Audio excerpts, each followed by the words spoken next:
Specially मैं बता दूं, अगर नेपाली क्रिकेटर में कितना भी तारीफ किया जाए कप्तान का, जो कप्तान इंदु वर्मा की परफॉर्म का बात किया जाए, चाहे कप्तान की रन का बात किया जाए, फील्डिंग का बात किया जाए, बैटिंग का बात किया जाए या कप्तानी का बात किया जाए, बहुत कम है।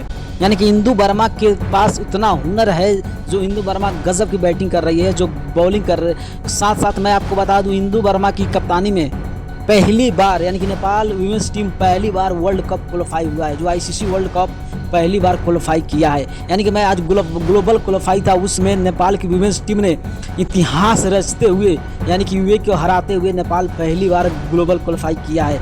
नेपाल की पूजा मेहता की बात करें, चाहे अनेकों जितना भी बैट्समैन है, मनीषा की बात करें, सब बैट्समैन एक से एक परफॉर्म कर रहा है। और मैं इतना ही बता दूं, आज नेपाल की सबसे मैं ज़्यादा किसी की तारीफ करूंगा, और चाहे तारीफ करना बनता भी है, पूजा मेहता के साथ साथ इंदु वर्मा, जो कप्तान रही है इंदु वर्मा के परफॉर्म की बात करें। अगर इंदु वर्मा, शायद किसी ने नहीं सोचा होगा कि जो क्रिकेटर के कहते हैं ना कि किसी का ऊपर अगर कप्तानी हो तो उनका ऊपर थोड़ा प्रेशर बन जाता है, मगर इंदु वर्मा वैसा नहीं है। और इंदु वर्मा की परफॉर्म देखकर लग रहा है कि आने वाला दिन में इंदु वर्मा का कुछ अलग ही लेवल होगा, क्योंकि इंदु वर्मा कभी 7 में 24 बनाती है, तो कभी 29 में 30 बनाती है और अपने मैच को जिताती है। सच में यार, इंदु वर्मा की ये परफॉर्म देखकर मन गदगद हो गया। तो आप लोग क्या सोचते हैं इंदु वर्मा के बारे में? आप लोग अपना राय कमेंट में कमेंट कर दीजिएगा। अगर नए होंगे तो चैनल को सब्सक्राइब करते हुए वीडियो को शेयर करके पेज को फॉलो कर दीजिएगा। और वीडियो देखने के लिए आपको धन्यवाद। मिलते हैं नेक्स्ट वीडियो में। Okay bye, take care.